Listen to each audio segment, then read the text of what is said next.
Hey guys, Books Nelson here, back with another video, and today we'll be breaking down the Rush 4 set. So let's get right into the content. So we're going to do things a little out of order today because there's something I want to address head on right at the head of the snake. It's not Andrew Wiggins, it's this guy right here.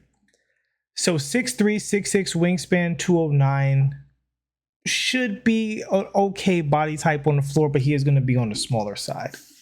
That having been said, if this is not a typo, this is an unprecedented moment in 2K24 where they are changing the animations of a pink diamond, usually a privilege only bestowed upon the Galaxy Opals. And what did they change those animations to? So he has Kemba base and Kobe upper. Kobe upper is my favorite upper in the entire game. I'm fully aware that Oscar Robertson, Sadiq Bey is the meta in my career, and Kobe's Q is so good that I use Kobe and Sadiq Bey. That's how good Kobe is, and that's why I still have that Michael Beasley, my sellable Michael Beasley, on my team, because he has that Kobe upper as well, and his release timing's on quick. Jumper should be fire unless there's something wrong with the Kemba base. From what I remember of using the Kemba card, which I don't think any of us used for very long, if at all, there was nothing broken about the Kemba base that would ruin this from being a fantastic jumper. Normal leaner, pretty good. Not the best in the world, pretty solid. Hop jumper normal 2, excellent hop jumper. Excellent hop jumper. But let's get to these dribble sigs. Guys, I mean, I saw this, I went full Vince Vaughn. I was like, buddy. Like, what is going on? They gave him Kyrie dribble style. And we know on this channel I love pro dribble style, but I'm not crazy. Kyrie's the best in the game. De'Aaron Fox signature size up. The more videos I do breaking down these cards, the more we will together realize how important these signature size ups are, how underutilized they are, really in 2K overall, but in the My Team community in particular, people do not use these size ups. And I'm not going to break into a dribbles tutorial, but a lot of people who just run left, stop, run light, stop, it's because they don't know how to break up their rhythm using these dribble size ups to explode out of. And it's very important to have a good one. De'Aaron Fox is absolutely at the top of the heap. Escape, Kemba were obviously best in the game. And the rest of these SIGs all look good. This Luka Doncic step back, I've actually been getting really into his step back recently. And some of these Luka animations have been pretty slept on for how that card is able to move. Which goes back to my point about the My Team meta is different than my career, because in my career, you kind of have to put together one package of things based on your height caps and attribute caps and all that other stuff. In My Team, you get a mishmash of a whole bunch of things, and there's a lot of diamonds amongst the coals when you throw in some of these quote-unquote off-meta moves, but you find out, you know what, this might not be how, people move in Pro-Am or whatever, but it absolutely works in the My Team content because my card is faster or taller or is mixed in with this other animation that they wouldn't be able to get in my career. So rant about that over. But point being, offensively, this guy has the stuff, man. We have to see the card as he performs. And he has, I believe, 15 double-doubles, a very, very doable agenda that can be done in a pretty short amount of time. So if that's the truth and that's something I'm able to do, I will have this breakdown out to you guys ASAP. All right, so let's go in order for the rest of these cards, or at least close to an order. Rick Fox should be a solid amethyst card. Basic dribble style hurts this card tremendously, but with Trey Escape, you can at least move a little bit. Curry combo moves are also pretty good. I don't remember LaMelo Ball's crossover, so we'll have to take a look at it. Vince Carter's step back, I think, was okay. Normal 2 hop jumpers, fantastic. Normal leaners, all right. And hopefully with the jumper, he's not too slow. I'm not familiar with that Lonnie Walker base, but if it's a solid base, this should be a solid card. 6'7", he can play the 2.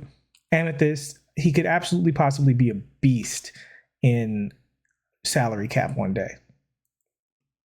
Isaac Austin, a serviceable card. He's just going to hit some open shots maybe. We'll see. I believe he has the Taj Gibson upper. Yeah, and he's got Taj Gibson's jumper.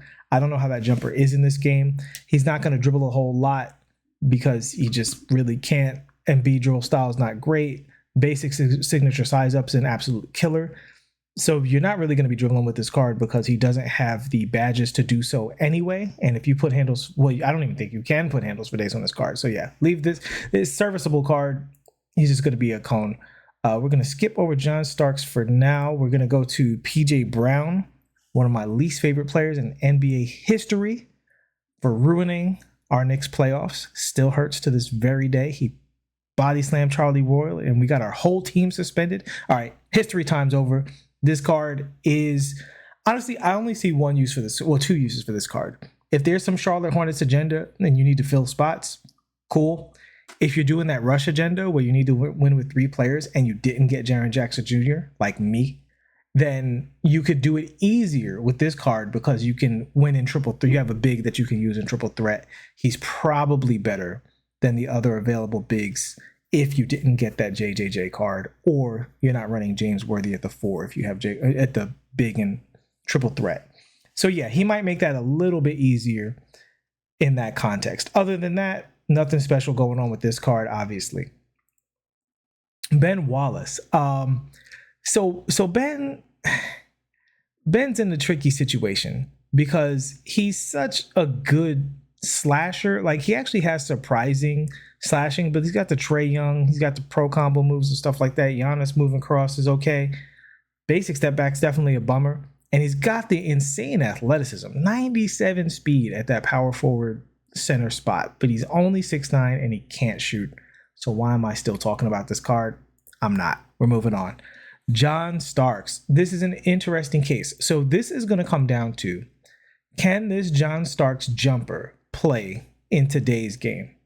I felt like his jumper was a little bit slow at the time of his release. Not so slow that he wasn't usable, because all of the cards were a lot slower, so you could get away with it.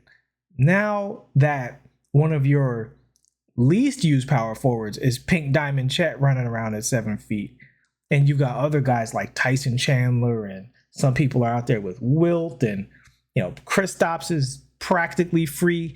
Like, you got a lot of tall, fast cards running around, and if he can't get his jumper off on the catch and shoot or on the moving catch and shoot, that kind of half fade, that slow fade catch and shoot, if he can't get his shot off, then the card's not useful. Now, if he can get his shot off, we have a lot to talk about.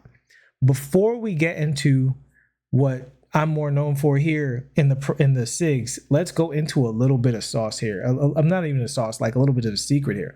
So this guy has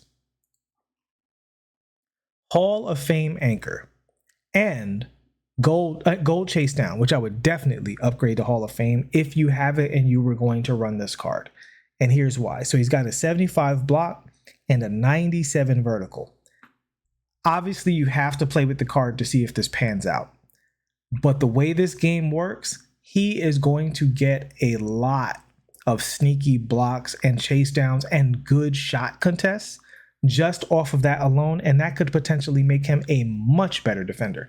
I don't know how many point guards have over a 75 block with that vertical with these Hall of Fame defensive badges, but I would definitely take a look at that. And 100%, when you put a shoe on this card, put block on that shoe, and if you have a coach that also brings that block even higher, you are talking about a card that defensively might catch you by surprise. After that, you want to throw on a speed shoe. So let's go into these animations.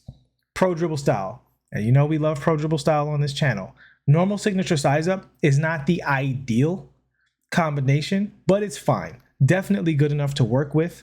I remember the Ruby had really good movement. Same animations here. He has really good movement. Steph Curry moving step backs, absolutely elite. I'm not sure about Dame Lillard's behind the back, but I'll definitely go back and explore it. At the time that I had the John Starks card, I didn't know as much about the game as I do now.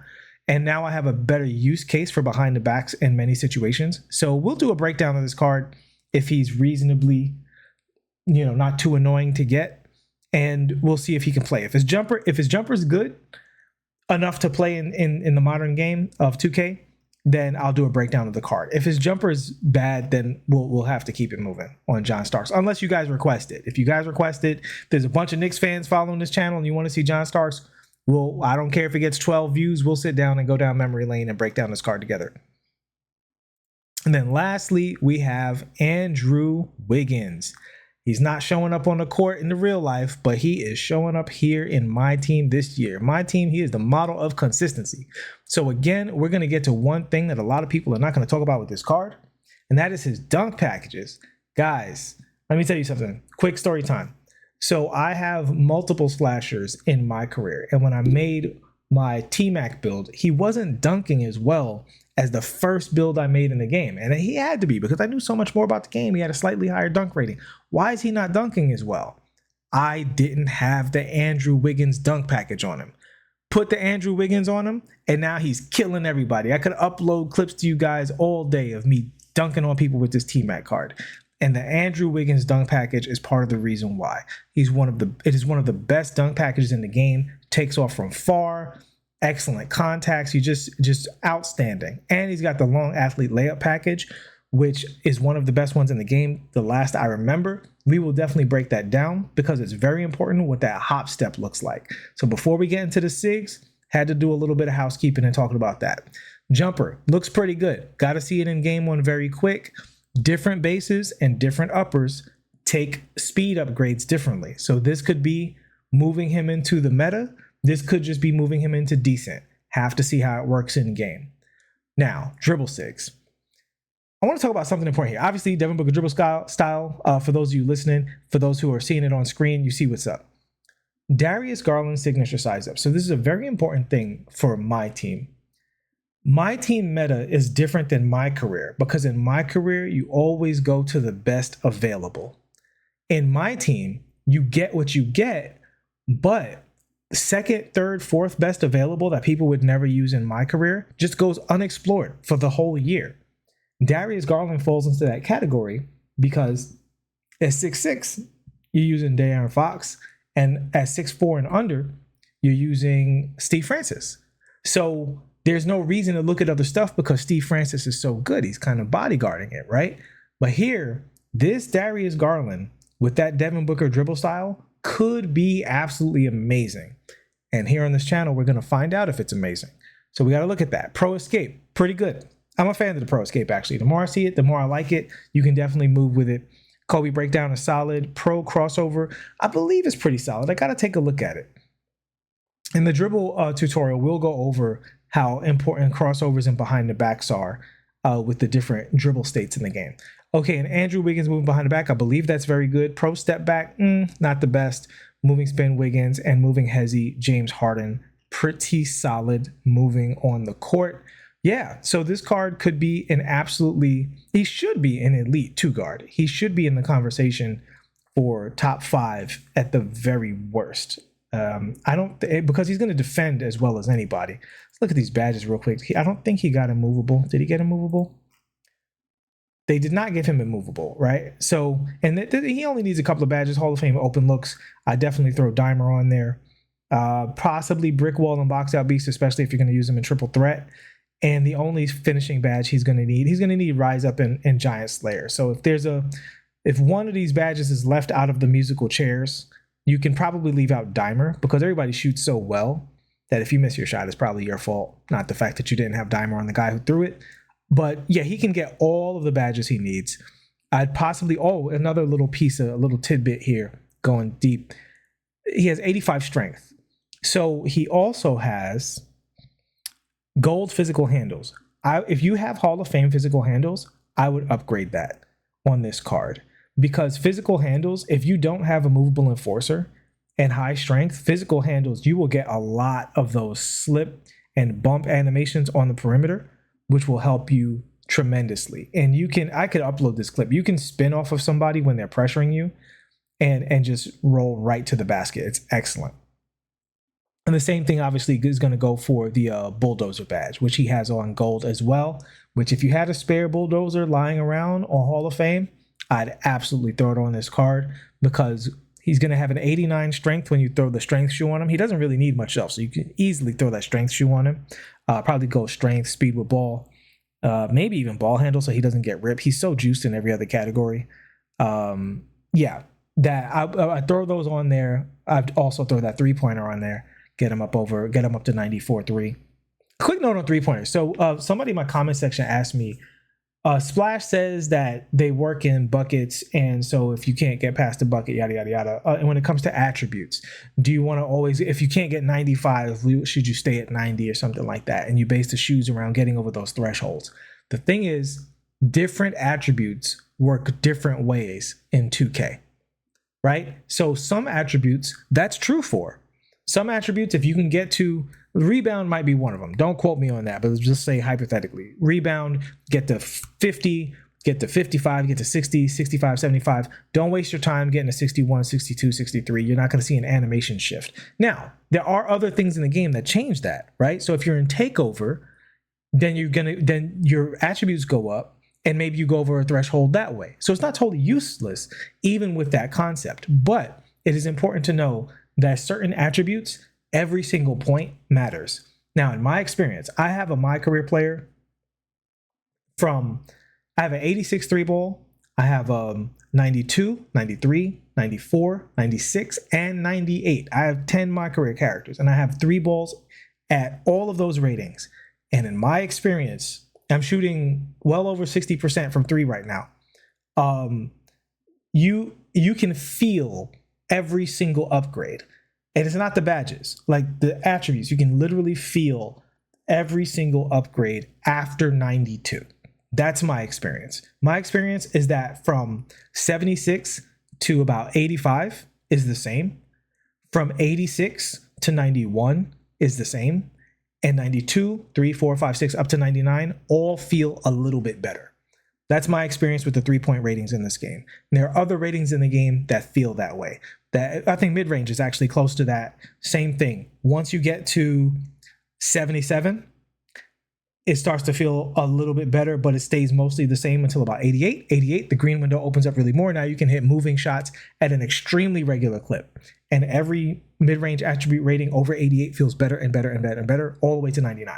So yeah, quick note on attributes right there, and why I would put that 3-point shoot on him 100%, because I do think he's going to feel a lot better shooting regardless of these badges once you get that 3-pointer to 94. And then with a coach, he's probably going to be like 98, 99. Should be an absolutely elite shooter as long as that release holds up. And that should cover it for our breakdown. As always, thank you guys for rocking with me. Please like and subscribe. I can't thank you enough for your support with the channel. And we're going to see about getting this Deron Williams and see if we can get a breakdown of that card sooner rather than later, because if this isn't a typo, this guy could be something special. I'll see you guys in the next one. Peace.